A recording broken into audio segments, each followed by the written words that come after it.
자, 오늘 우리 신년 우리 첫 번째 주일 예배를 맞이해서 우리 하나님 말씀 우리 함께 보시도록 하겠습니다. 자, 오늘 이 말씀은 올해 우리 주제 송구입니다. 우리 요한복음 14장 21절 우리 한 구절 말씀인데요. 우리 보시도록 하겠습니다. 우리 미션 리바이벌 교회는 주일 예배 때 우리 세번역 성경을 보고 있습니다. 그리고 세번역 성경 없으신 분들을 위해서 주보 안에 말씀을 실어 놓는데요. 그래도 이 구절의 앞뒤의 맥락을 좀 이렇게 보시면서 이해하시기 편하신 거는 또 성경책을 가시고 직접 말씀을 보시면 좀 더 좋으실 것 같습니다. 자, 오늘 요한복음 14장 21절 우리 한 구절인데요. 우리 함께 한 목소리로 읽도록 하겠습니다. 시작. 내 계명을 받아서 지키는 사람은 나를 사랑하는 사람이요 나를 사랑하는 사람은 내 아버지의 사랑을 받을 것이다. 그리고 나도 그 사람을 사랑하여 그에게 나를 드러낼 것이다. 아멘.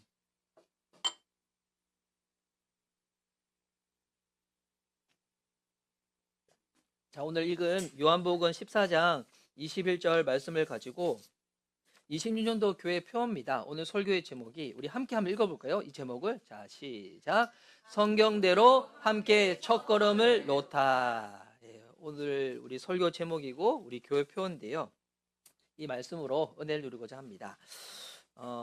제가 26년도를 시작하면서도 제 신앙을 한번 점검해 보면서 내가 진짜 주님 앞에 믿고 있는 바가 무엇인가, 내가 아직 믿음이 부족한 바가 무엇인가, 내가 아직 의심하는 바가 무엇인가를 한번 좀 살펴보는 시간을 가졌어요. 그 가운데서 제게 있는 정말 확실하고도 분명한 이 믿음이 있는데, 그 어떤 믿음이 있냐면, 저는 어떤 사람이든 하나님을 인격적으로 만나면 그 사람이 변화된다고 믿습니다. 제가 목회를 하면서, 이 사역을 하면서 이 믿음이 없으면 정말 절망적인 것 같아요. 정말 어떤 사람이든, 뭐 남자든 여자든 어린아이든 어른이든 아니면 뭐 어떤 환경에 있든 그와 상관없이 정말 하나님을 인격적으로 만나면 사람은 변합니다. 그래서 우리가 그 하나님을 인격적으로 만날 수 있도록 우리가 하는 일이 그거잖아요. 하나님이 어떤 분인지, 그분이 어떤 일을 행하셨는지, 또 앞으로도 어떤 일을 행하실지를 소개하는 역할을 우리가 하는 거죠. 그 역할로 부름받은 자들이 제자이고, 그것을 하는 공동체가 이 교회 공동체이죠. 그래서 이 제자들과 교회를 통해서 우리가 할 수 있는 최선은 그 하나님을 소개하는 겁니다. 그 하나님을 알려주는 겁니다. 그런데 우리가 이런 또 삶을 살다 보면 비신자들은 그렇게 생각할 수도 있을 것 같아요. 그리고 교인들 중에서도 하나님 만나지 못한 교인들이 있을 수 있잖아요. 원래 교인 이꼴 신자여야 되는데 좀 안타깝게도 교인이 신자가 아직 아닐 때도 있긴 있는 것 같아요.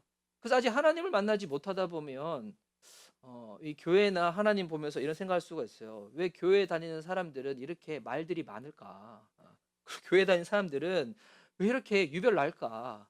또 어떤 경우에는 뭐 교회 다니는 사람들도 신앙인들도 아직 연약한 믿음을 가진 사람들이 있다 보니까 앞에 말하는 거랑 뒤에서 행동하는 거랑 다를 때가 있잖아요. 그럴 때 참 사람을 실족해 만들죠.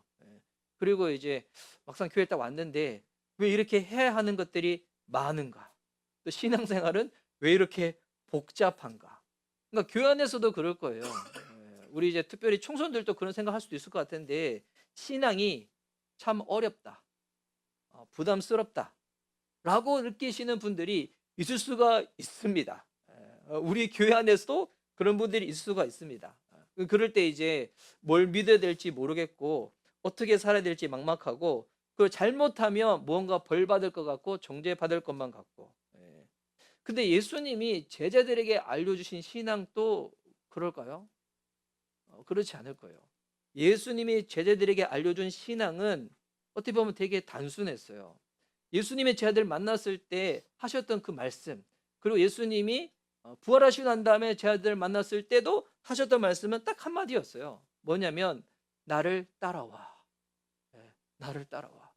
여러분, 신앙생활이 무엇인가? 이거를 딱 한 문장으로 하면 주님 따라가는 겁니다. 주님 따라가는 거. 오늘 우리가 나누고자 하는 이 성경 구절, 이 본문도 어떻게 하면 잘 믿을 수 있는가? 이것을 설명하기보다는 예수님을 만나서 그분을 따라가는 가장 단순한 길을 우리에게 알려주는 거예요. 예. 오늘 우리가 한 구절만 읽었는데 이 요한복음 14장은 예수님의 고별 설교거든요. 십자가에서 예수님이 죽으시기 전에 제자들을 불러서 마지막 설교를 하시는 거예요. 예수님의 이 고별 설교를 딱 두 문장으로 줄이면 이거예요. 나 떠날 거야. 나 떠난다. 이제 너희들은 나 없이 살아가야 돼. 여러분 생각해 보세요. 3년 동안 예수님이랑 제자들이 같이 동고동락을 했어요. 그리고 여러 가지 많은 이야기거리들, 에피소드들이 있었을 거잖아요. 그리고 예수님의 제자들의 신앙의 중심이 어떠했든 그래도 예수님과 함께 있어서 그들은 참 좋았을 거예요. 행복했을 거예요. 그런데 그 예수님이 갑자기 뭐라고 말씀하시는가? 나 떠난다는 거예요. 그리고 나 없이 너희들은 살아가야 한다는 거예요. 이 말을 전해 들은 제자들은 어땠을까요, 마음이? 아마 그날 밤이 세상 그 어떤 날보다도 가장 불안한 밤이었을 거예요. 그리고 제자들의 이 신앙의 상태도 보면 아직 믿음도 충분하지 않고, 그리고 예수님 말씀하는 것도 이해를 잘 못하기도 하고, 그리고 각자 생각하는 바, 각자 꿍꿍이 속들, 이 계산하는 바들이 다 달랐거든요. 무엇보다도 아직 믿음보다 두려움이 더 컸던 것이 이 제자들의 모습이었어요. 여러분, 믿음이 뭡니까? 우리 송구영신 예배 때도 나눴지만 우리 눈에 보이는 사실이 있습니다. 우리가 이 땅을 살아가는 현실이 있습니다. 근데 믿음이 좋다는 것은 이것보다 하나님이 내게 약속하신 약속과 진리의 말씀을 더 크게 여기는 거예요. 20년도를 시작하면서도 저도 이제 어제 올 한 해 경제는 어떤가, 정치는 어떤가, 부동산은 어떤가, 세계 질서는 어떤가 한번 쭉 봤거든요. 이 전문가들이 얘기하는 것들을 한번 쭉 보니까 다들 하는 얘기가 뭐냐면 불안한 얘기들만 해요. 불안한 얘기들. 예. 그런데 이때 우리에게 진짜 필요한 게 믿음이죠. 믿음이 뭐냐면 이 두려운 현실과 사실보다도 누구를 크게 보는 겁니까? 예수님을 크게 보는 거예요. 이게 믿음이에요. 예수님이 그 어떤 것보다도 크게 보인다? 그 사람이 저 믿음이 큰 사람이고 믿음이 좋은 사람이죠. 근데 제자들은 아직 그렇지 못했거든요. 그래서 오늘 이 말씀이 우리에게 참 소중하고 중요한 이유는 오늘 이 성경 구절은 신앙의 모범생들에게 주신 말씀이 아니에요. 누구에게 주신 말씀인가? 불안하고 흔들리고 쉽게 넘어지고 아직까지 내 성질대로 살고 싶고 주님 말씀보다도 내 생각대로 살고 싶은 사람들에게 주신 말씀이에요. 혹시 여기에 속하신 분들이 있어요? 불안하신 분들, 흔들리시는 분들, 쉽게 넘어지시는 분들, 아직까지 내 성격대로 내 성질대로 하고 싶으신 분들, 말씀보다도 내 생각대로 하고 싶은 분들, 여기 계시죠? 안 그렇죠? 이게 다 계시죠? 손 들라고 안 해도 되겠죠? 근데 그런 분들한테 또 그런 제자들에게 예수님이 하신 말씀이에요. 그래서 오늘 이 말씀을 가지고 우리가 나눌 때 특별히 오늘 우리 교회 상황에 맞추어서 나눌 거예요. 어떻게 나눌 것인가? 올해 우리 교회 표가 뭐라고요? 성경대로 함께 첫걸음을 놓다. 성경대로 함께 첫걸음을 놓다. 그래서 오늘 설교 이렇게 할 건데 먼저는 성경대로와 첫걸음을 나누고 그 다음에 함께를 나누고 그리고 난 다음에 어떤 결과들이 주어지는지를 한번 나누고자 합니다. 첫 번째는 우리 성경대로 첫걸음입니다. 성경대로 첫걸음. PPT 한번 넘겨주시겠어요? 이게 안 먹히네요. 자, 성경대로 첫걸음. 자, 예수님은 이제 당신이 떠날 날이 멀지 않았을 때 제자들에게 뭐라고 말씀하셨는가? 우리 아까 읽었지만 21절 말씀 다시 한번 읽어볼까요? 읽어볼 때 이 앞부분에 우리 한번 강조해서 한번 읽을게요. 자, 시작. 받아서 지키는 사람은 나를 사랑하는 사람이요 나를 사랑하는 사람은 내 아버지의 사랑을 받을 것이다. 그리고 나도 그 사람을 사랑하여 그에게 나를 드러낼 것이다. 아멘. 이따가 한번 또 읽을 거예요. 여기 보니까 예수님이 떠나기 전에 제자들에게 뭐라고 말씀하십니까? 너희들 이제 앞으로 크게 헌신해야 돼. 예수님 이런 말씀하지 않으셨어요. 예수님은 제자들한테 뭐 대단한 믿음, 완벽한 순종, 영적인 업적 이런 것들을 요구하지 않으셨어요. 뭐라고 말씀하시냐면 나의 계명을 받아서 지키는 사람은 나를 사랑하는 사람이요. 이 말씀을 딱 들었을 때 우리가 흔히 갖는 생각은 뭐냐면 예수님 말씀을 잘 들어야 사랑을 받는가? 순종을 해야 하나님이 좋아하시는가? 우리는 이렇게 생각을 하잖아요, 쉽게.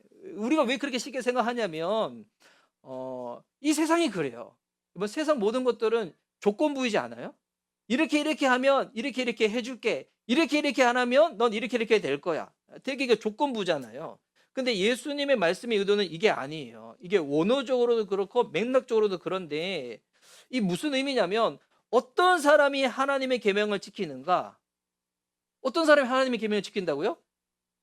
예. 누구를? 예수님을 사랑하는 사람이. 여러분 이 말씀의 의미는 뭐냐면 나를 사랑하는 사람은 내가 하는 말을 소중히 여긴다는 거예요. 예. 여러분 남편이 아내를 사랑하는지 확인하는 방법 아주 쉬워요. 예. 아내가 무언가 한마디 툭 합니다. 그때 들은 채 만취한다. 사랑하는 거예요, 무시하는 거예요? 예. 그리고 이제 정말 희미하게 한데도 불구하고 아내는 부엌에서 일하고 있어. 난 방에서 있어. 근데 아내가 무슨 얘기를 한 것 같아. 그런데 정확히 모르겠지만 자기야 나한테 뭘 얘기했어? 이렇게 반응한다. 어떤 사람이에요? 예, 아내를 향하여 마음이 있는 사람이죠. 예. 그래서 저도 참 이게 쉽지가 않아요. 아내가 저한테 주저리 무슨 얘기를 하는데 잘 못 알아듣겠어요. 이해가 잘 안 되기도 하고 제 귓구멍을 파야 되는지 모르겠지만 잘 안 들리기도 하고 한데 그렇다고 해가지고 아내를 향한 제 사랑이 없는 건 아닌데 제가 이렇게 너무 집중을 하다 보니까 그런 것 같아요. 죄송합니다. 올해는 그 어느 해보다도 아내를 더 사랑하겠습니다. 할렐루야. 여러분 그래서 이 말씀이 뭐냐면 나를 사랑하는 사람은 누구의 말을 소중히 여긴다는 거예요? 예수님의 말씀을 소중히 여긴다는 거예요. 여러분 순종은 조건이 아닙니다. 주님 사랑하는 사람들에게 맺히는 열매예요. 결과예요. 여러분 그래서 어떤 사람을 어떤 대상을 사랑하기 위해서 먼저 필요한 게 뭐예요? 무턱대고 사랑할 수는 없잖아요. 그 대상을 모르는데. 그래서 먼저 필요한 게 뭐냐면 그 대상을 알아가는 거예요. 알아가는 거. 그래서 아직 하나님을 인격적으로 만나지 못하는 사람들에게 먼저 필요한 것은 뭘까요? 사랑하는 대상을 알아가는 거. 그래서 예수님은 우리를 먼저 초대하세요. 인비테이션이죠. 이게 연애랑 비슷해요. 그냥 무턱대고 아무나 연애 못 하잖아요. 그 사람이랑 좀 알아가다가 좀 시간을 갖다가 야, 이 사람 참 좋은 사람이구나. 나랑 참 이렇게 잘 맞겠는데 이 사람과 함께하면 내가 참 주님도 잘 바라보겠다. 이런 마음 생겼을 때 딱 뭘 결정해요? 연애를 하는 거잖아요. 그 연애를 할 때 일단은 기본적인 전제가 뭐예요? 우리 뭐 청소년들은 결혼을 전제로 하는 건 아니지만 우리 또 이렇게 성년들은 또 결혼을 생각하잖아요. 그러다 연애 기간을 딱 가지다가 야, 이 사람은 하나님이 나를 위해서 내게 맡기신 하나님의 사람인 것 같아. 하나님의 약속 아래서 우리가 한 몸을 이루면 너무 좋을 것 같아. 그때 딱 결정하는 게 뭐예요? 그때 무슨 결정이에요? 그래서 결혼하신 거 아니에요? 예, 지금 뭐 후회하시나요? 아니잖아요. 예. 그때 딱 결혼하는 거잖아요. 그래서 우리 올해 우리 형제님, 자매님이 결혼하는 것처럼 그런 마음이 딱 결정이 생기니까 딱 하시는 거잖아요. 그러신 거 맞죠? 뭐 때가 돼서 하시는 거 아니잖아요. 그래서 여러분 이게 사랑하는 대상을 먼저 알아가야지 뭘 할 수가 있다는 거예요. 그 대상을 사랑할 수가 있는 거예요. 그럼 여기서 예수님이 나의 계명을 지키는 자래요. 여기서 말하는 나의 계명은 구약에서 말하는 613가지의 율법 목록을 말하는 게 아니에요. 여기서 말하는 계명은 뭐냐면 요한복음 전체에서 예수님이 반복적으로 하신 말씀이 있어요. 여러분 나중에 요한복음 꼭 한번 읽어보세요. 읽으신 분들도 다시 한번 읽어보세요. 예수님이 요한복음에서 계속 말씀하는 게 뭐냐면 서로 사랑하라고 말씀하세요. 그리고 내 안에 거하라고 말씀하세요. 그리고 나의 말을 너의 마음에 두라고 말씀하세요. 예수님 계속 하시는 말씀이에요. 서로 사랑하라고, 내 안에 거하라고, 내 말을 너의 마음에 두라고. 그러니까 이런 말씀을 너는 귀하게 여기고 있니? 라고 주님이 물어보시는 거예요, 제자들한테.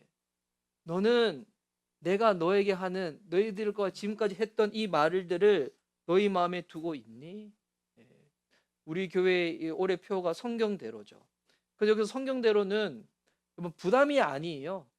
이거는 뭐 규모나 성과를 말하는 것도 아닙니다. 성경대로잖아요. 이게 뭐예요?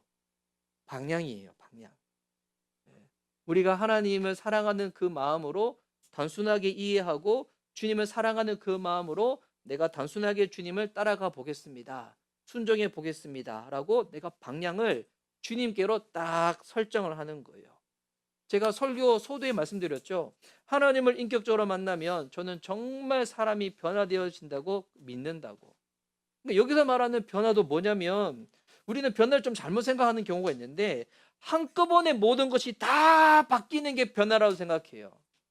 여러분 여기 예수님 이미 믿고 계신 분들 여러분 다 변화되었습니까? 여러분 완전하십니까? 완전히 예수님처럼 살고 계십니까?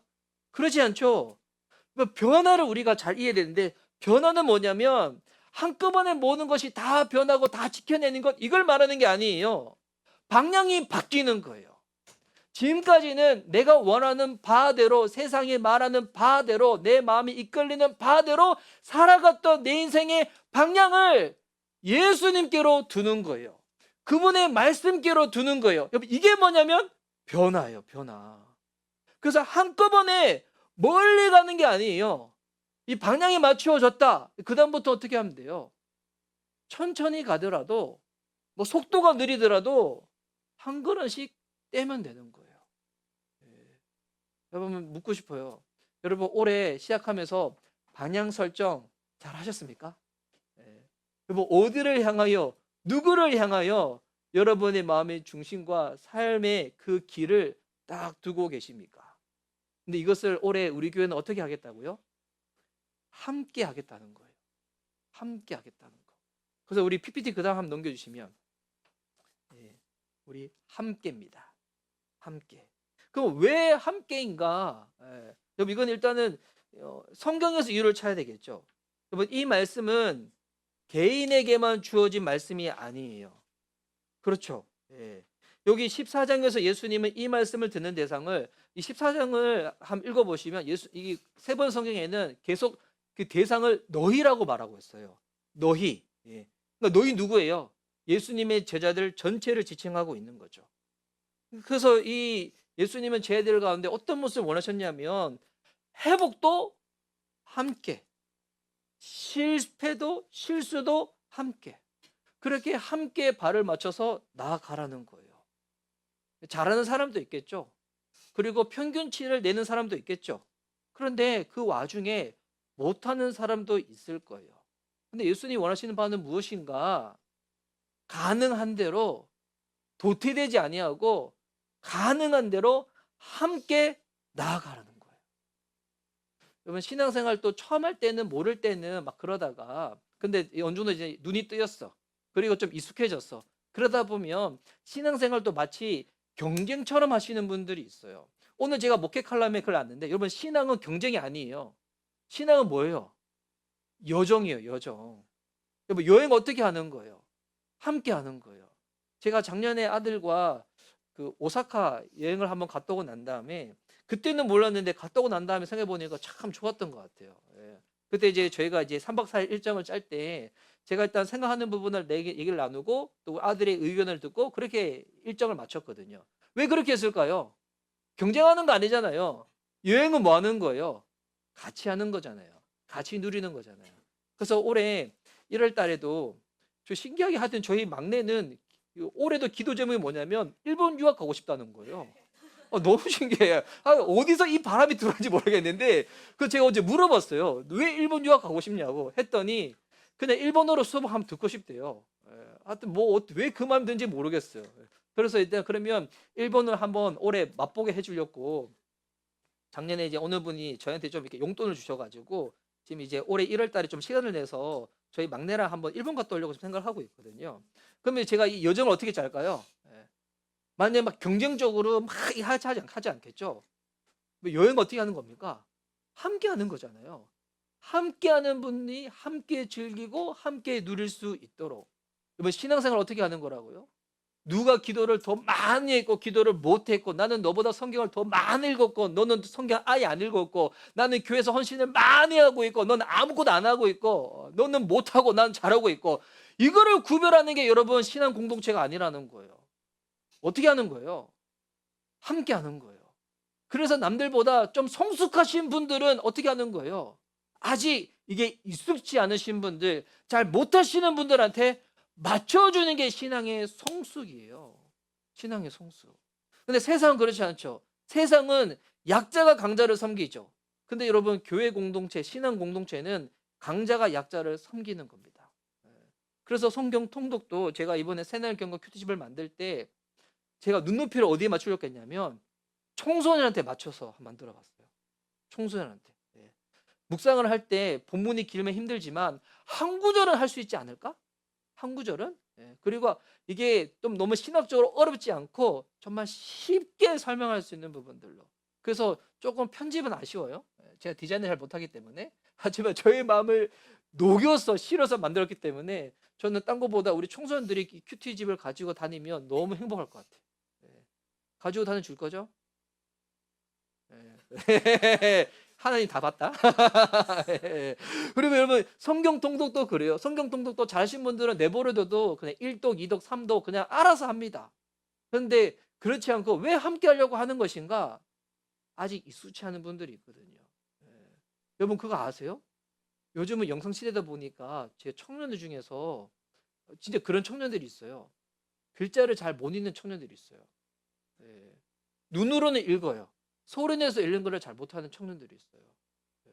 이거를 뭐라 할 수 없잖아요. 그래서 함께 품고 가는 것입니다. 예. 그래서 이런 성경적인 기준이 딱 세워졌으니까 우리 교회가 함께 가려고 합니다. 제가 오늘 이렇게 주일 예배 오면서 저희 이제 가족들한테 물어봤어요. 저희 교회가 처음 주일 예배 드렸던 게 2020년 4월 26일이었거든요. 그때 저희 5식구가 옆에 있는 연습실에서 예배를 드렸습니다. 그렇게 시작한 우리 작은 교회입니다. 그때 이제 그 첫 예배 때 누가 왔었냐면 지금 파페라 가수로 활동하고 있는 자매가 한 명 같이 왔었거든요. 그렇게 예배를 드리고, 그리고 난 다음에 우리 지혜자매님이 언제 예배를 왔었지? 예, 그리고 한번 물어봤었어요. 예. 그러니까 그때 저는 처음에 교회를 시작할 때 뭐 우리 교회가 뭐 조건도 그렇고 뭐 완벽한 계획이 있었던 것도 아니에요. 또 지금 생각해도 저는 그때 저를 생각해 보면 참 교만했던 것 같아요. 예. 왜 교만했던가? 제가 간간히 얘기는 나누지만 제가 한 교회에서 부사역자만 16년 생활하면서 13명이었던 교회가 2,000명까지 성장한 교회였거든요. 그런 교회에 있다 보니까 제가 여러 가지 경험들을 많이 할 수가 있었어요. 또 목양적으로도 주일학교부터 장년까지 다 했었고, 뭐 선교도, 북한 선교도, 뭐 연예인 사역도, 온갖 여러 가지 것들을 마음껏 할 수 있도록 교회에서 많이 배려를 해줬거든요. 그리고 교회 개척도 선교지에서 해봤어요. 선교팀을 데리고. 그러니까 제가 되게 교만했었죠. 나는 교회도 잘 알고 있고, 나는 선교지에서 대학로에서 예배 개척도 해봤고, 그리고 여러 가지 사역들을 많이 했었기 때문에 저는 복음도 잘 알고 교회도 잘 알고 사역도 나름 잘한다고 생각을 했던 것 같아요. 근데 개척을 딱 해보니까 이게 아닌 거예요. 예. 물론 그 교회에서 제가 근성은 배웠어요. 근력은 길러졌어. 근데 해보니 이번 부사역자랑 담임 목사는 이게 진짜 명언인데 이게 직업이 바뀌는 거예요. 직업이 다른 거야. 예. 근데 이걸 제가 잘 몰랐던 것 같아요. 그럼에도 불구하고 참 감사한 거는 우리 교회는 지금 어떻습니까? 여기 계신 분들과 함께 예배드리고 있죠. 교회는 생명 공동체이기 때문에 저는 이 표현이 적절한 것 같아요. 살아남았어요. 예. 어떻게 보면 좀 고아처럼 시작했는데, 나그네처럼 시작했는데, 예. 어떻게 우리 교회가 살아남았는가? 제가 잘해서 그랬는가? 제가 성경을 많이 알아서 그런가? 그건 아닌 것 같아요. 근데 아무리 생각해도 이유는 딱 하는 것 같아요. 아내 때문에? 이것도 아니죠. 예. 진짜 주님의 은혜예요. 예. 제가 진짜 아무리 생각해도 주님의 은혜예요. 주님의 은혜로 하나님이 여러분들 보내주셨고, 하나님이 함께 예배드릴 수 있도록 이 공간도 허락해 주셨고, 주님의 은혜로 필요할 때마다 주님께서 물질도 채워주시고, 좋으신 목사님들도 만나게 해주시고, 생각해보니까 진짜 모든 것이 하나님의 은혜인 거예요. 그래서 하나님의 그 은혜가 너무 크다 보니까 그 은혜가 오래됐을 거고 앞으로도 있다 보니 제가 하고 싶은 게 이거예요. 그 은혜에 내가 믿음으로 반응하고 싶다. 솔직히 이게 전부인 것 같아요. 하나님이 베푸신 그 은혜에 내가 믿음으로 조금이라도 반응해 봐야지. 그래서 주님을 이전보다 더 알고 싶고, 주님이 우리 교회를 세운 목적대로, 저를 부르신 목적대로 그렇게 살고 싶고, 그 주님과 날마다 함께하고 싶고, 그래서 하고 싶은 게 뭐냐면 성경대로 해보고 싶은 거예요. 그도 그냥 하는 게 아니라 함께하고 싶은 거예요. 그 끝이 어딘지는 모르겠지만 주님 말씀하실 때까지는 그냥 혼자가 아니라 우리 교회니까, 우리는 한 몸이니까 그냥 함께하고 싶은 거예요. 이게 올해를 시작하면서 하나님이 저에게, 우리 교회에 주신 이 말씀이고 마음이고, 그래서 그렇게 나아갈 때 하나님이 이렇게 하시겠다고 주신 약속이 있어요. 그 약속이 뭐냐면 이게 21절 후반부에 있거든요. 21절을 우리 다시 한번 읽도록 하겠습니다. 자, 다시 한번 읽습니다. 시작. 내 계명을 받아서 지키는 사람은 나를 사랑하는 사람이요, 나를 사랑하는 사람은 내 아버지의 사랑을 받을 것이다. 그리고 나도 그 사람을 사랑하여 그에게 나를 드러낼 것이다. 아멘. 주님의 약속이 뭔지 알아요? 하나님이 베푸신 그 은혜에 내가 믿음으로 반응하여 내가 주의 말씀을 듣고 그 말씀대로 살아가고 싶습니다 라고 결단하며 주님 앞에 나아갈 때 주님이 주시는 약속, 나도 그 사람을 사랑하여 그에게 나를 드러낼 것이다. 너무 놀라운 약속이지 않아요? 그에게 나를 드러낼 것이다. 무슨 말씀입니까? 내가 그를 만나줄 거라는 거예요. 아직 예수님을 모르시는 분들은, 예수님을 만나지 못하신 분들은 그분을 인격적으로 만날 수 있도록 도와주실 것이고, 그분을 알고 있고 그분을 믿고 계신 분들은 이전과 다른 더 놀라운 은혜로 충만으로 만나 주신다는 거예요. 제가 오페라를 잘 몰랐는데, 근데 몇 번 초대받아서 가서 본 적이 있었거든요. 처음에 갔을 때는 그냥 들었는데 나중에는 이게 내용이 무슨 내용인가 제가 조금 공부해서 가보니까 똑같은 공연인데 보는 게 다른 거예요. 들리는 게 다른 거예요. 배우들이, 이 오페라 가수들이 부르는 게 달라 보이는 거예요. 여러분, 알면 알수록 하나님에 대해서 더 많이 누릴 수가 있습니다. 하나님을 더 많이 알아가잖아요.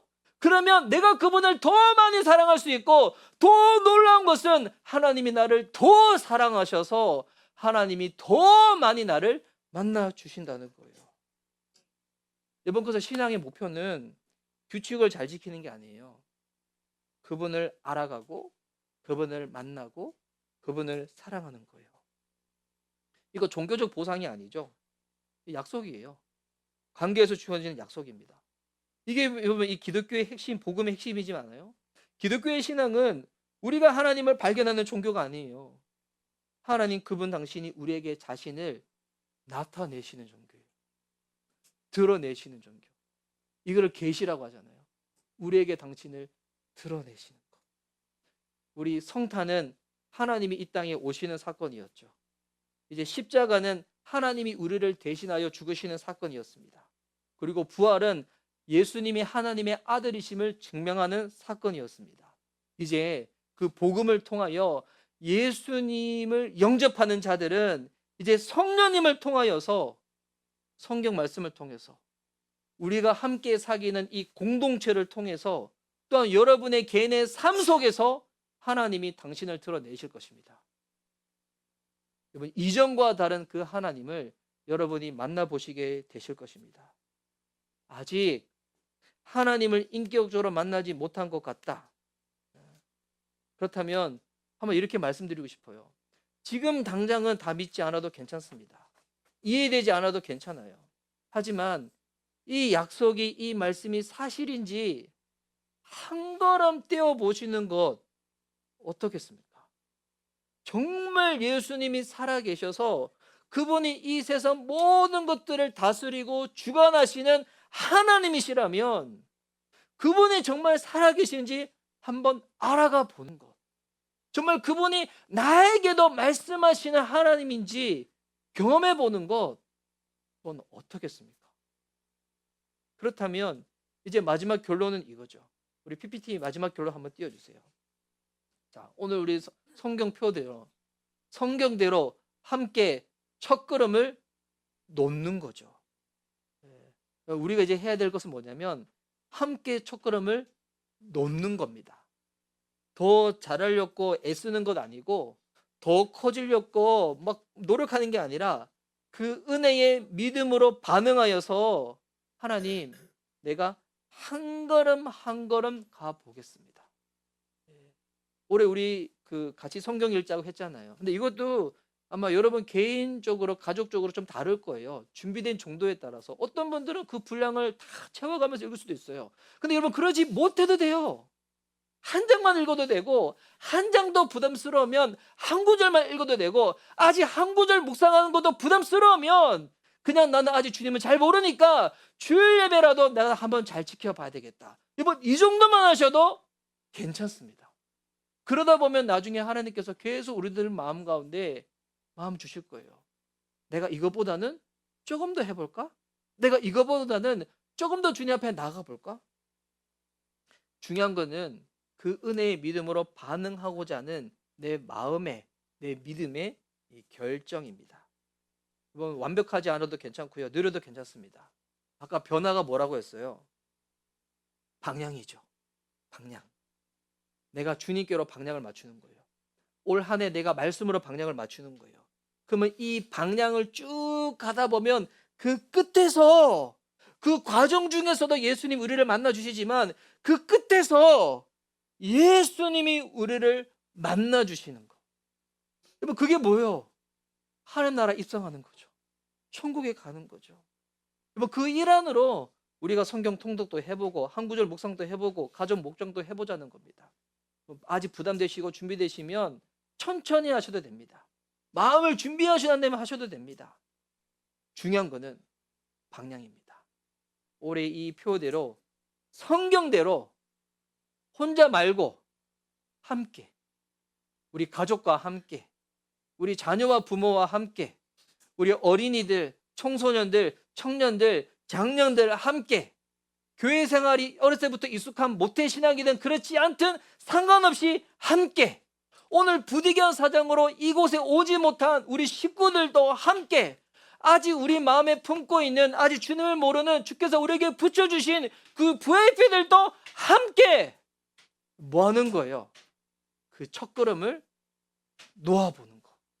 뭐 올해 그런 믿음의 삶으로 나가시는 것 어떻겠습니까? 그 주님의 초대 가운데 믿음으로 반응하며 나갈 수 있는 우리 사랑하는 미션 리바이벌 교회 식구들 되어줄 수 있기를 예수님의 이름으로 축복합니다. 아멘. 우리 함께 찬양하고 우리 기도하도록 하겠습니다.